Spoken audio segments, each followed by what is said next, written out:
Hello, my name is Ekaterina, and I'm glad to see you on my channel. Today, I will show you how to take basic measurements. With these measurements, you can create your first simple patterns as well as determine your size and use ready-made patterns. And right away today, I will tell you what balance is, where it comes from, and what it means so that you never have any misunderstandings about this concept. I want you to understand this from the very beginning. This concept of balance, I want it to be clear in your mind so that no one can ever confuse or mislead you about balance. Taking measurements. To begin the process, we start by finding the most flattering and ideal position for the shoulder line placement. Not with a measuring tape. We don't simply rush at the figure. Immediately start measuring the neck and everything else. No, it all begins with finding the position of the shoulder line. We look for it using a regular set square. You need to place this part of the set square at the base of the neck. Well, that is located right around this area, specifically at the base of the neck. And the other part, meaning this particular section of the set square, we carefully align and position in the direction of the outer shoulder bone. This joint right here, you need to feel for it.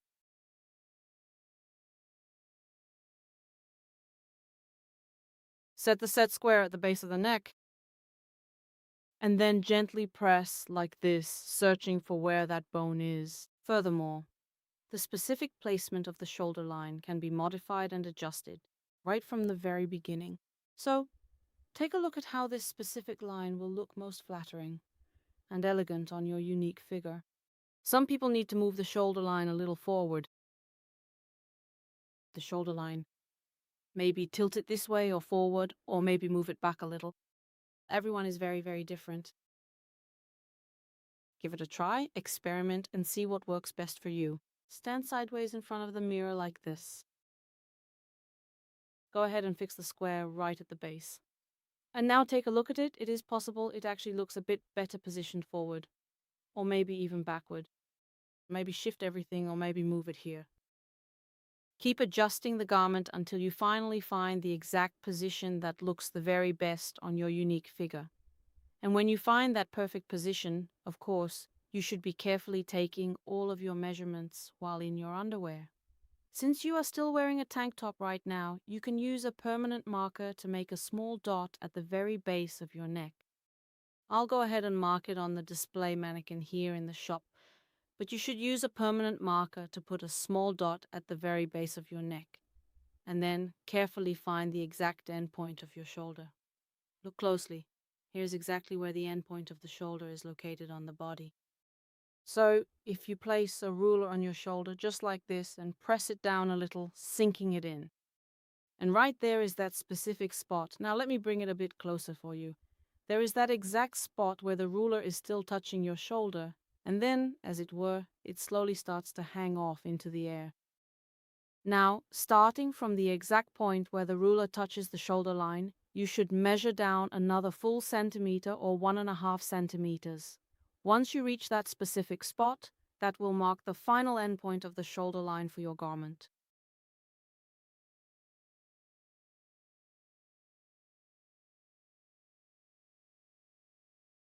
There. Let me show you again.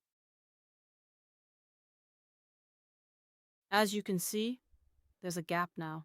That is, the ruler no longer touches the top of the shoulder right here, but you need to go even lower, about a centimeter further down. And that is exactly where your shoulder end point will be located. Now let me try to demonstrate this for you on myself. Take a look. I have carefully placed the ruler right at the base of my neck. Here's my shoulder. My shirt is striped. Look here. Let me show you even closer. Look, this is where observe exactly where the ruler touches the very outer edge of the shoulder. Further on this specific shirt, the shoulder seam is dropped down another 1.5 to 2 full centimeters from the natural shoulder line. Now, take a very close look at this specific distance. Here is precisely where the touch ends, and then you should add another full centimeter to that final measurement, 1.5. And only right there is where you will find your actual shoulder end line. Did you all get a really good look at that? I truly hope that everything is perfectly clear to everyone now. If you have successfully determined your own shoulder line, that is, you mark it on your body with a marker. Now, here is the second point to consider. After that, you can begin taking your measurements. The very first measurement you need is the neck circumference. It's better to take the neck circumference measurement not with a measuring tape, but with something around the neck and a bit stiffer. You can use some kind of thin belt. For this purpose, I have a piece of webbing. Let me show you the most common mistake that people often make when they are measuring their neck circumference. Like this, they pull it tight as if it were a choker. They simply put it around their neck and say, "Oh, look, I have finally measured my neck circumference correctly." No. You need to measure the neck circumference at the base of the neck. Imagine that this is your, let's say, mannequin neck, and this is how we drape it on. Our simple little belt, or in my case, a sturdy piece of webbing, we lay it out as if it's a mannequin neck. So right at the very base of the neck, it fits quite snugly like this. But over here, further away from the neck, it stands off just a little bit, simply because the neck is much slimmer there. When compared to this original neckline baseline, here you can clearly see exactly what I mean. Laid it down here, but here it stands away. And then we take this strip, make a note of exactly how much we have here. Take this individual piece, put it against a ruler or measuring tape, and carefully write the measurement down. This value is the measurement, the neck circumference.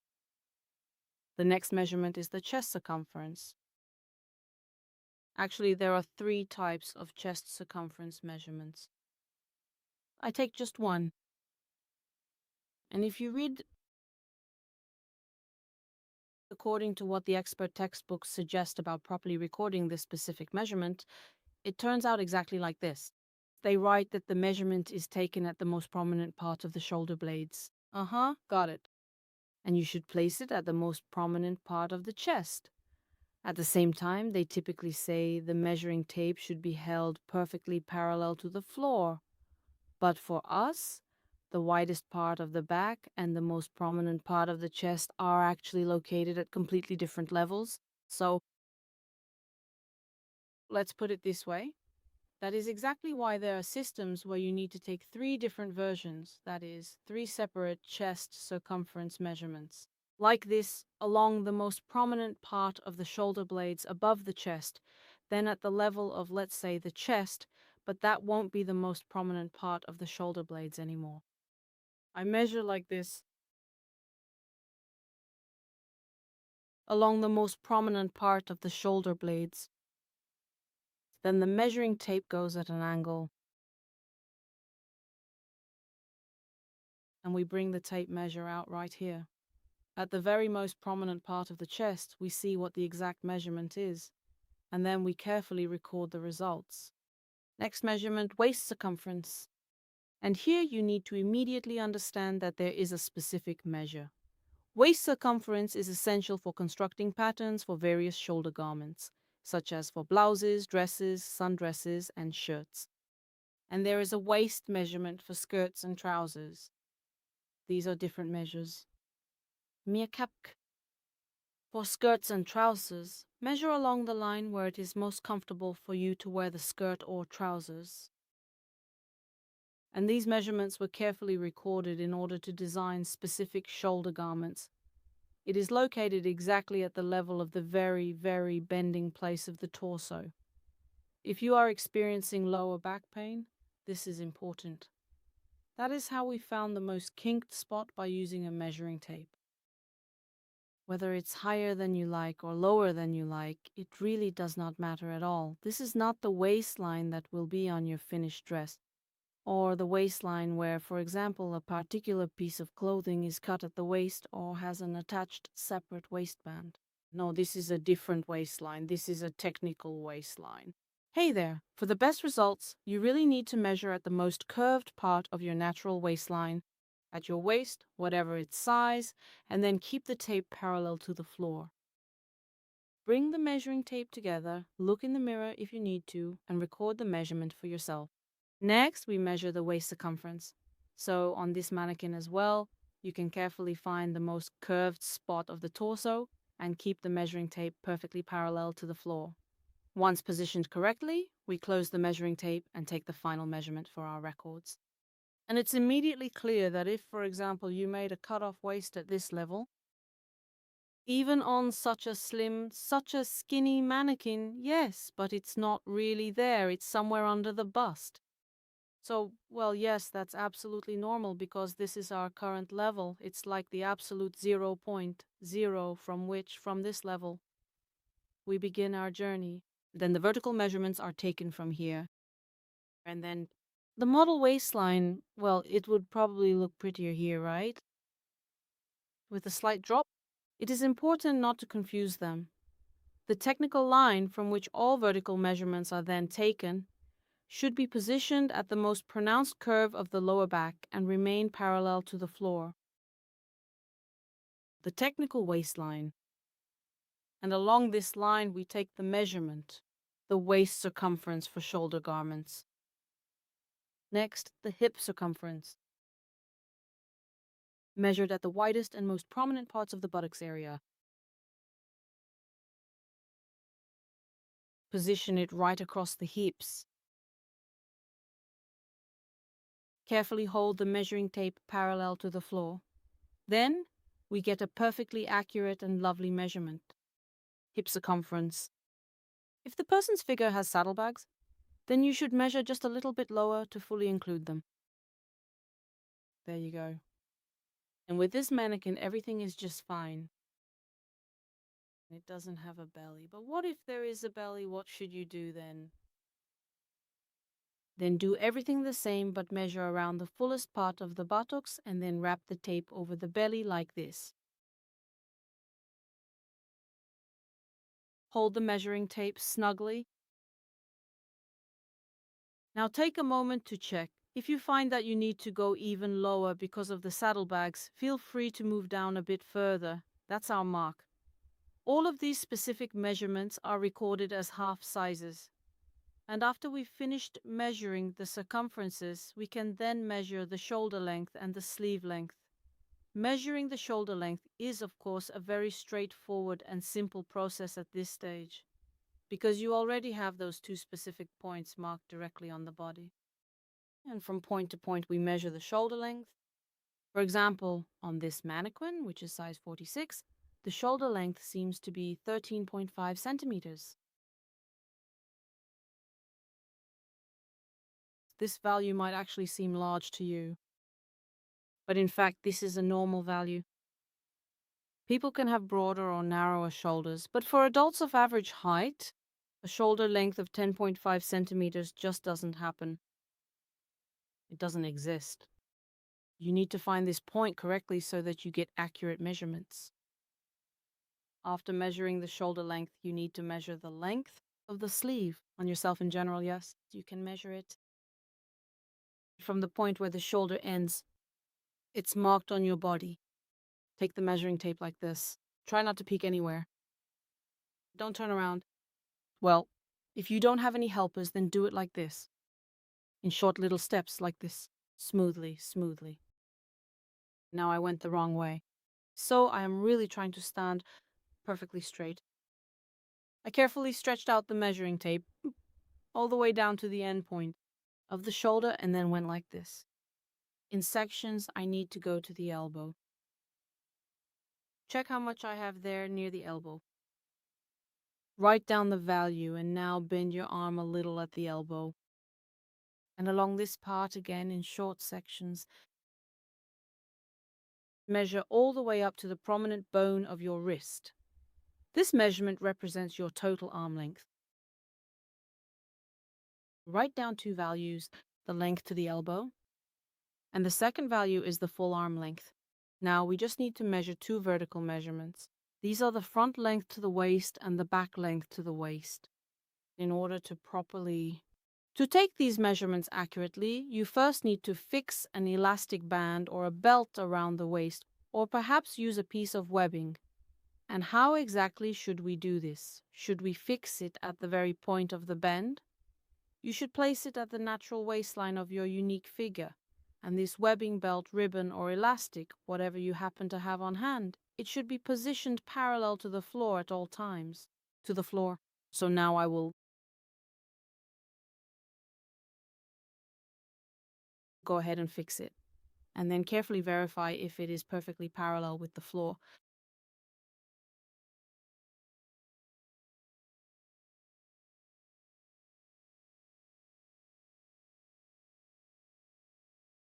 Well, it's quite simple to turn the mannequin around, but for someone like you, well, you can easily pin it right onto your t-shirt. For example, you could use a safety pin. You can simply use some pins to secure your elastic or belt, which helps you avoid moving your hands around too much, and this line remains perfectly parallel to the floor. And now the measurement, back length to the waist. From the lower edge of the belt over the most prominent part of the shoulder blades and up here to the base of the neck. The front length to the waist from the base of the neck, passing over the most prominent point of the bust, and down to this lower edge of the belt. You need to take this measurement in one go.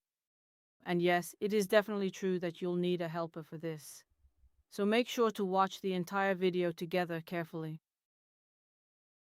And when this measurement is being taken from you, you should fully relax and trust the process. Trust the person who is taking your measurement. Because if you tilt your head back like this, looking to see, are you running the measuring tape over my shoulder blade or next to it, you won't get an accurate measurement. If you look down, well, somewhere down there, did you make it? The measuring tape should extend all the way down to the lower edge of the belt. If you lean in any direction, your measurement will already be slightly inaccurate. Please don't do that. You really need to take the measurement quite quickly and all in one go. First, take one end of the measuring tape. Carefully place it down here, right at the waistband, and then bring it up over the shoulder blades. 1. Bring the measuring tape up to the mark at the base of the neck. Check how much it is here. 42. Down. Over the most prominent point of the bust. And vertically, then down. Here it's 85. Remember these two values, 42 and 85. The back length to the waist is equal to, for me, it's 42 centimeters. That's this distance. And the front length to the waist, how much is that? So how much did we get here? 85? Minus these 42. Why not just measure it? Just approach the person like this, and then do it again. Come over here like this and measure the person. Because in those 30 seconds while you're approaching, the person might shift from one foot to the other. Suddenly they shifted, leaned over, or moved here, or like this, or dropped one shoulder higher or lower, moved their head somewhere. If you do that, your measurements will most likely end up being incorrect. And these are very important measurements. The difference between the front length to the waist and the back length to the waist is what we call the balance. For this figure, for this mannequin, the back length to the waist is 42, the front length to the waist, 43. 43 minus 42 is 1 centimeter. So for this figure, the difference in these measurements is 1 centimeter. And that is the balance, 1 centimeter. Balance is the difference between the front length to the waist and the length of the back to the waist. What does balance determine? Proper balance is essential because it ensures that your garment doesn't ride up in the front, awkwardly slip back, or dig into the side of your neck. And balance is what ensures that your garment in the front doesn't hang like a sack. It sags when the bottom is here, but something is pulled up in the back. So this back and forth movement is controlled by the balance. Balance, accordingly, is different for every body type. Why is it different for every body type?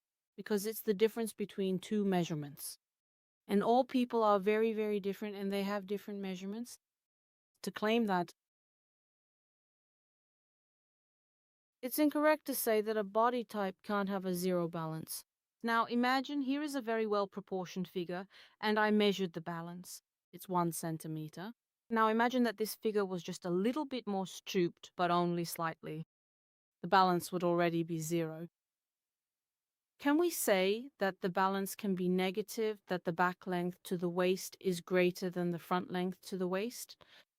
This happens very often, especially nowadays. Young people sit hunched over, and older people have already become stooped under the weight of the years they've lived. The back length has become greater, and here everything has shifted downward. And it turns out that this distance is quite a bit larger, while this one over here is much smaller. And you have a negative balance. Is it possible to consider, does the balance depend, so to speak, that for larger figures, the balance should be more substantial, and for more, let's say, slender figures, the balance is less? Yes, to some extent that's true. But to claim that, for example, in size 52, you must have a balance, there it's 3 centimeters and that's it. No. Posture has a very strong effect on balance. That is, a person, let's say, in size 52. Well, one walks like this, leaning forward, and for him, the balance already comes out to 5.5.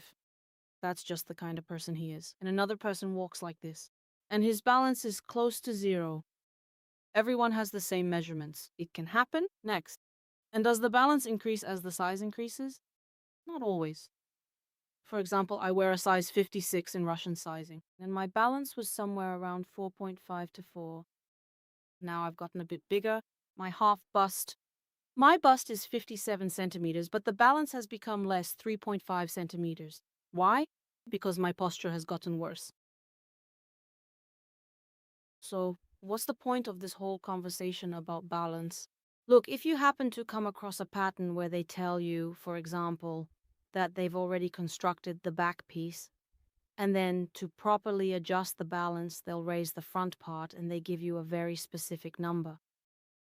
At that moment, that should already make you stop and pause for a moment, because if your current balance happens to match the one given in the pattern instructions, then you're very lucky and it will work out perfectly for you. But if your balance is even slightly different, then you will find that something will already be quite a bit off.